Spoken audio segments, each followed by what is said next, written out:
When you start to knit, there's two basic stitches. There is the knit stitch and the purl stitch. And as you're working, if you're knitting flat, you'll work all the way across one side and all of the stitches will transfer from this needle over to the right needle. And then when you're finished, you turn around and then you're on the wrong side of your work and you work all the way back. So you work back and forth with one side being known as the right side of your work and the other side known as the wrong side, usually the side that's going to be hidden or the back of the fabric.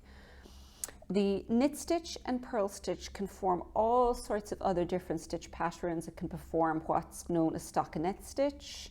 It can make garter, you can make ribbing, but it's all made with those two basic stitches. So I'm going to begin first of all just showing you the knit stitch, and then in the next video we'll go on and take a look at the purl. So to create a nice even stitch, you want to have good tension in your yarn. That means that as you're pulling the stitches through, you have just enough tension that the stitches remain even, but not so much that you're going to end up hurting your hand. So a nice combination of the two is what you want. I hold my yarn in my right hand, which is often known as English style, particularly if you throw like this. My variation is more like it doesn't completely come off. I just lift my finger like this, but the rest of it stays on the needle. Continental style, you hold your yarn in the left hand, and it's also known as picking because you pick the stitches through. So I will show you with my usual style first of all. Tensioning is anything that you'd like to do yourself. Usually for me, I'll wrap around my small finger and then I'll tuck my index finger in under like this. And then I kind of squeeze them down like so, if I show you. And so as I need more yarn, I tend to just gradually open and close the fingers very gently here to allow it to slide through. That is something that is going to come with time, and you might need to experiment with different ways of holding the yarn and different ways of wrapping it around. But it's the slowest thing to get right, but it's one of the most important things to have nice even looking knitting. So we're going to go, first of all, for knitting. I've got tensioned. I'm going to put my right needle into the first stitch on the left needle. You can see I put it in from the left side over like this.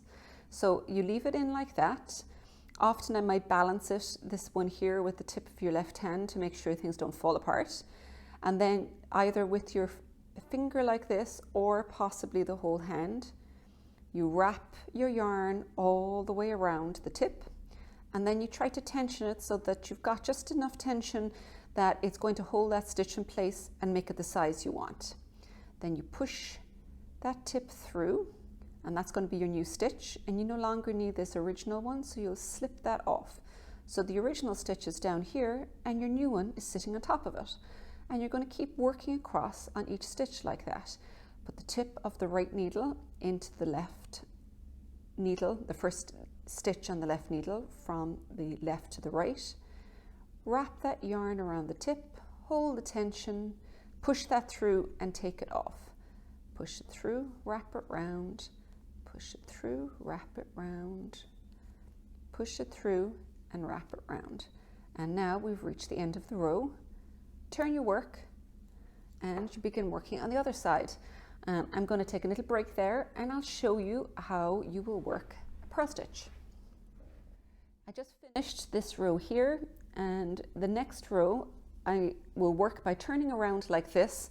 And if I want to create stockinette stitch, which is on the front of the work or the right side of the work, this smooth fabric, on the wrong side, those ridges, you do that by on the right side all the way along here. As we worked, we do knit stitches, and then when you turn to the wrong side, you're going to do what's called purl stitches. I'm going to show you how to do the purl stitch now, and you can again hold your yarn in whichever hand is most comfortable. For this demonstration, I will just use the right hand. Again, I'm going to tension my yarn, and this time I'll keep the yarn towards me instead of at the back. So then when I go into the first stitch on my left needle, I'll go in from the right to the left. Again, I'll just kind of balance it with my left finger as I move here. Bring the yarn around that needle tip, push it through, holding enough tension on it that you create a nice size stitch, and then slip that original stitch off the left needle. We'll do that again. Go from right to left in with the tip of your right needle. Wrap the yarn all the way around, push that tip through and slide the original stitch off. I'll do a couple more here. Slide it off, push it through, slide it off. And you will notice here that when you're doing a purl stitch, you've got these bumps underneath the needle and underneath here. And that's what's going to create that bumpy texture at the back. And that's what the purl stitch looks like. It's going to look like a purl underneath the needle here. So practice your purl stitch, and if you do the knit stitch on the front and the purl stitch on the back of your work, you will create stockinette stitch.